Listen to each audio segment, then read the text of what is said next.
48 ঘন্টায় 14 লক্ষ আবেদন বেকার ভাতা পাওয়ার জন্য। হ্যাঁ, আপনি ঠিকই শুনছেন। মাত্র 2 দিনে 14 লক্ষ যুবক যুবতী ভাতার জন্য আবেদন করেছেন। এখন প্রশ্ন হলো, সরকার কি এই সংখ্যাটা দেখে গর্ব করবে নাকি লজ্জা পাবে? কারণ এই 14 লক্ষ আবেদন কোনো সাফল্যের গল্প নয়, এটা একটা ব্যর্থতার প্রমাণ। এটা সেই বাস্তবতা যেটা সরকারের বছরের পর বছর লুকিয়ে রাখতে চেয়েছিল। বারবার বলা হয়েছে বাংলায় কর্মসংস্থান বেড়েছে, বারবার বলা হয়েছে বাংলা এগিয়ে যাচ্ছে, বারবার বলা হয়েছে যুবকদের জন্য সুযোগ তৈরি হয়েছে। তাহলে আজ কেন বাংলায় যুবক যুবতীরা চাকরির জন্য নয়, ভাতার জন্য লাইনে দাঁড়াচ্ছে? কেন একজন গ্রাজুয়েট, একজন পোস্ট গ্রাজুয়েট, একজন ডিগ্রিধারী যুবক আজ 1,500 টাকার জন্য আবেদন করতে বাধ্য হচ্ছে? সরকার কি বলতে পারবে এই 14 লক্ষ যুবক যুবতীর জন্য তারা কোথায় চাকরি তৈরি করেছে? নাকি এটা স্বীকার করে দিতে হবে চাকরি নেই, তাই ভাতাই একমাত্র ভরসা? এই প্রশ্ন শুধু বিরোধীদের নয়, এই প্রশ্ন বাংলার প্রতিটি পরিবারের, এই প্রশ্ন প্রতিটি শিক্ষিত যুবকের, যে আজও একটা চাকরির অপেক্ষায়। আজকে হককথাতে আমরা সেই বাস্তবতাই তুলে ধরবো যেটা পরিসংখ্যানের আড়ালে লুকিয়ে রাখা হয়েছে।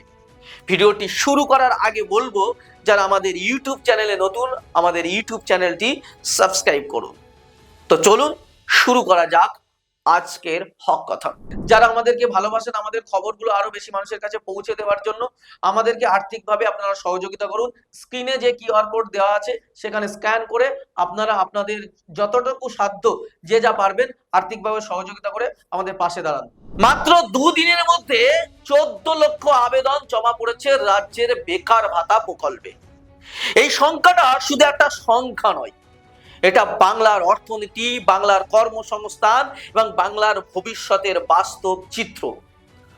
14 লক্ষ আবেদন মানে 14 লক্ষ বেকার, 14 লক্ষ পরিবার অনিশ্চয়তার, 14 লক্ষ যুবক যুবতী যারা চাকরি না পেয়ে ভাতার উপর নির্ভর করতে বাধ্য হয়েছে।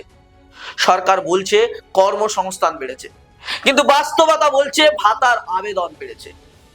যদি চাকরি থাকতো তাহলে কেউ ভাতার জন্য লাইনে দাঁড়াতো না। আজ বাংলার বিভিন্ন ব্লক অফিসে, বিভিন্ন সরকারি দপ্তরের সামনে যে দৃশ্য দেখা যাচ্ছে সেটা অত্যন্ত উদ্বেগজনক। লম্বা লাইনে দাঁড়িয়ে আছে হাজার হাজার যুবক যুবতী, কারো হাতে ফাইল, কারো চোখে হতাশা, কারো মুখে অনিশ্চয়তা। এরা কেউ অলস নয়, এরা কেউ কাজ করতে চায় না এমনও নয়, এরা কাজ খুঁজেছে, চেষ্টা করেছে, পরীক্ষা দিয়েছে, ইন্টারভিউ দিয়েছে, কিন্তু চাকরি তারা পায়নি। এই বাস্তবতা শুধু আবেগের নয়, পরিসংখ্যানও একই কথা বলছে। পশ্চিমবঙ্গে লক্ষ লক্ষ শিক্ষিত বেকার যুবক আজও অসহায়। শহরাঞ্চলে যুবক বেকারত্বের হার অত্যন্ত উদ্বেগজনক স্তরে পৌঁছেছে। অর্থাৎ যারা পড়াশোনা করছে, যারা নিজেদের ভবিষ্যৎ তৈরি করার চেষ্টা করছে, তারাই সবচেয়ে বেশি বেকার। এটা কোনো উন্নয়নের চিত্র হতে পারে না। এর থেকেও বড় বাস্তবতা হলো বাংলার নিবন্ধিত বেকারের সংখ্যা কয়েক মিলিয়ন ছাড়িয়ে গেছে। অর্থাৎ এই সংখ্যা নতুন নয়, এটা বছরের পর বছর ধরে তৈরি হয়েছে। আর আজ সেই সংকেত এমন একটা জায়গায় পৌঁছেছে যেখানে চাকরি নয়, ভাতাই হয়ে গেছে ভরসা। সবচেয়ে বড় প্রশ্ন হলো, সরকার কি চাকরি তৈরি করতে ব্যর্থ হয়েছে? কারণ যদি চাকরি তৈরি হতো তাহলে এত বিপুল সংখ্যক যুবক ভাতার জন্য আবেদন করতো না। একটা রাজ্যের উন্নয়ন তখনই হয় যখন সেখানে শিল্প তৈরি হয়, কর্মসংস্থান তৈরি হয়, নতুন সুযোগ তৈরি হয়। কিন্তু বাংলায় আজ যে দৃশ্য দেখা যাচ্ছে সেটা সম্পূর্ণ উল্টো। এখানে চাকরির সুযোগ কমছে আর ভাতার আবেদন বাড়ছে। এখানে কর্মসংস্থান কমছে আর নির্ভরতা বাড়ছে।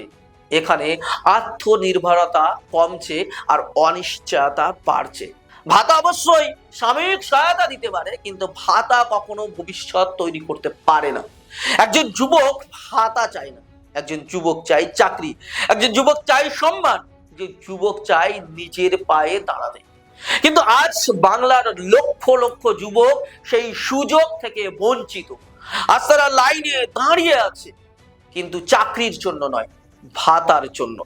এই দৃশ্য শুধু একটা প্রশাসনিক ঘটনা নয়, এটা একটা সামাজিক সংকট, এটা একটা অর্থনৈতিক সংকট, এবং সবচেয়ে বড় কথা হলো এটা একটা রাজনৈতিক প্রশ্ন। সরকার কি এই প্রশ্নের উত্তর দেবে? সরকার কি বলতে পারবে কেন 14 লক্ষ যুবক যুবতী চাকরি পেল না?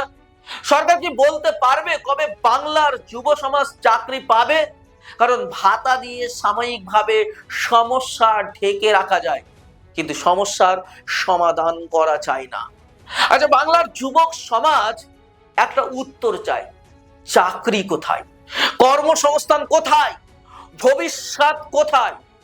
14 লক্ষ আবেদন শুধু একটা সংখ্যা নয়, এটা বাংলার বাস্তবতা, এটা বাংলার যুব সমাজের আর্তনাদ, এবং এই আর্তনাদই আজকের হক কথা। এখানেই শেষ করছি, দেখা হচ্ছে পরবর্তী পর্বে। ততক্ষণ ভালো থাকবেন, সুস্থ থাকবেন, ধন্যবাদ।